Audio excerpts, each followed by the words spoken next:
Dr. Tyler here with Jason Zuback, the 6-time world long drive champion, to talk about the importance of the anterior-posterior forces that actually create this associated vertical torque. We talk about golf being this rotational sport, and we measure a lot of these vertical torques, but those are actually coming from this idea of both the trail and lead legs working together, simultaneously actually pushing in opposite directions to create what we call a force couple.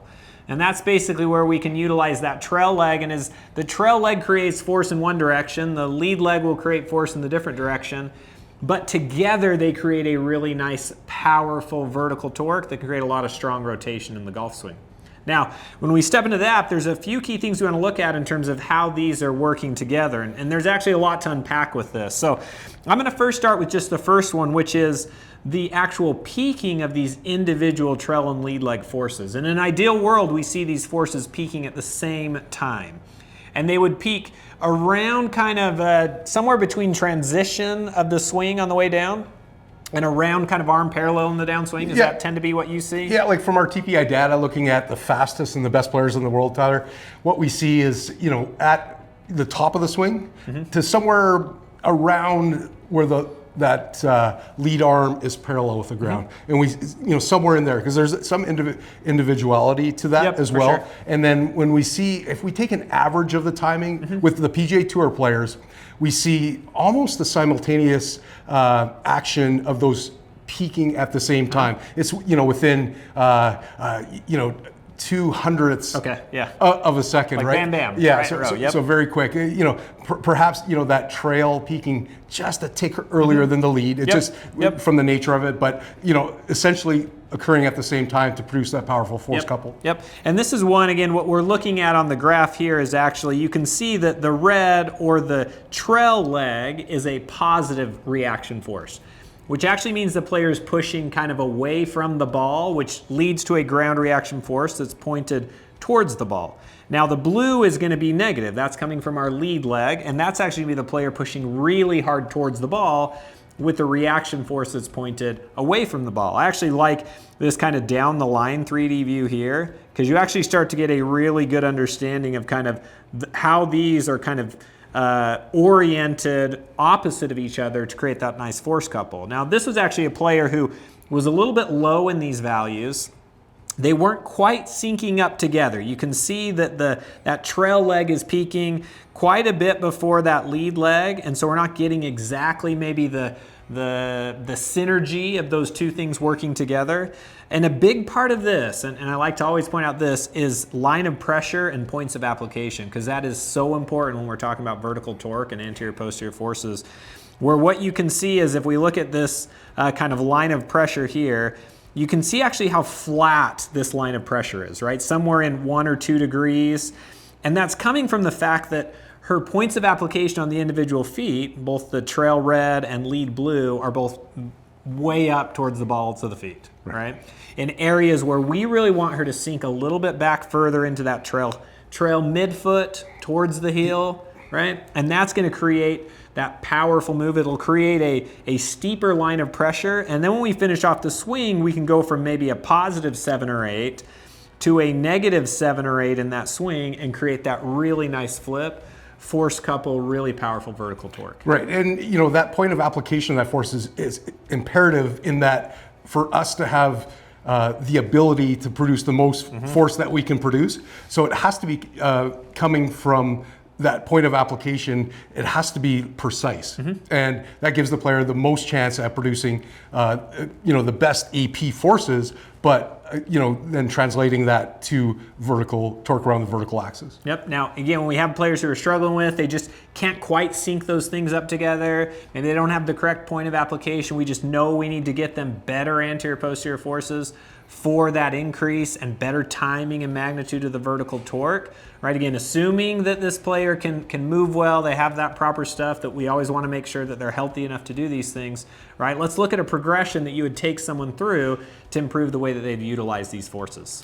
In our series of drills with AP creating torque, this one will be called force couple, AP creating rotation with the wedges. With this one, I'm going to orient the wedges with the lead foot, again, at that 1030 position, where it'll give me the mechanical advantage with the lead foot, and the trail foot oriented the wedge at about this 430 position. Now with this one, we want to capitalize on magnitude, so big force production, but again, force production at the same time.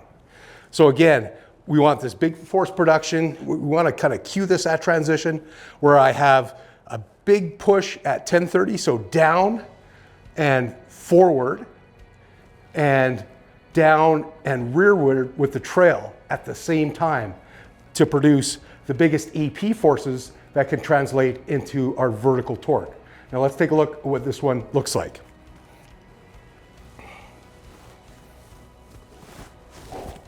And again, it's what we're doing between the ground and the feet, this AP force to create big rotation and at the right time.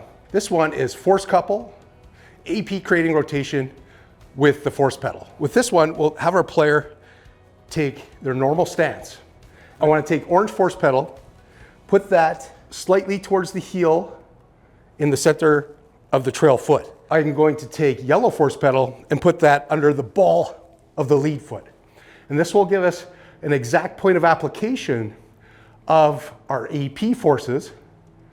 And also it'll help us give us a mechanical advantage to help create this big rotation between that foot ground interface. We're going to take multiple swings, and we're going to, at transition or just after the top of the swing, what I want is big magnitude, so big push from the lead foot towards this 1030 position, so down and forward, and the simultaneous push down and rearward of the trail foot to create this force couple to create big vertical torque. And again, what we're doing with the feet to create rotation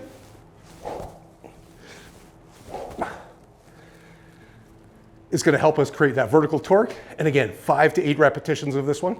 In our next series of AP creating rotation, this one is force couple, AP creating rotation, and we're not using any implements. So with this one, we're going to do multiple swings, but again, we're keying on magnitude. So a big push with the lead foot to this 1030 position, and a big push with the trail foot towards 430. So down and rearward with the trail, down and forward with the lead at the exact same time and in opposite direction to maximize our force couple, and will pay dividends down the road when we see with vertical torque. And again, we're going to do this one at transition. We're going to start to initiate that early so we get it in that appropriate range from the top of the swing down to lead arm parallel. And again, we're going to do with big magnitude, so big robust push in opposite directions and at the same time. So let's put it together. And again, it's what the feet are doing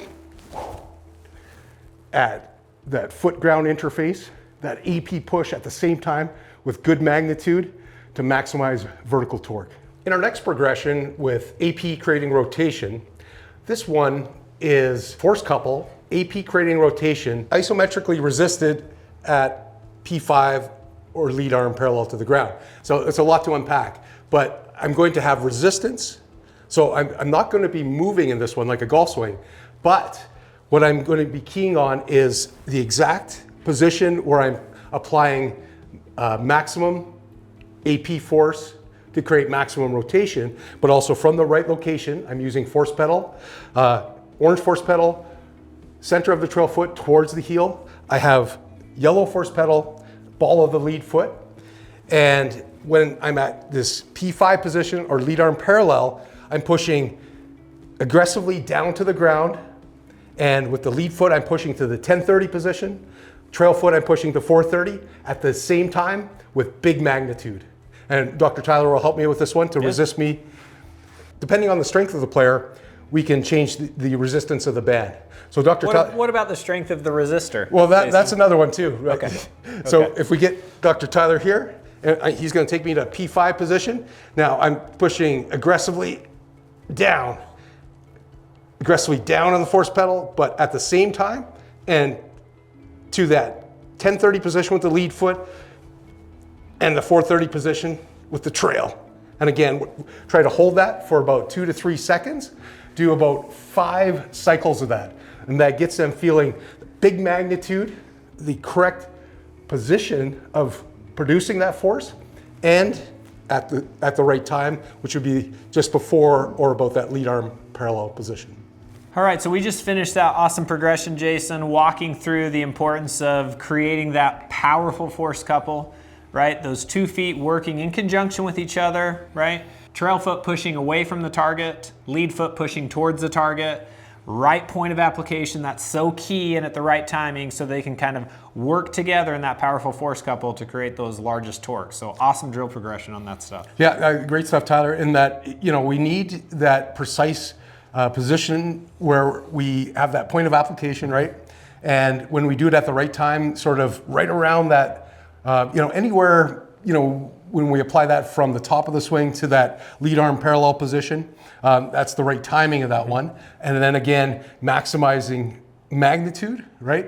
And that puts all the things in place to give us the best ability to rotate horizontally, or what we call vertical torque. Yep, and like we've said in a lot of our progressions we've done together and a lot of the work you do, doing a lot of this over time in kind of little chunks is the key to make these changes. So as you do these repetitions, doing them 3 to 5 sets, a handful of times a week to really help maximize those changes. Absolutely.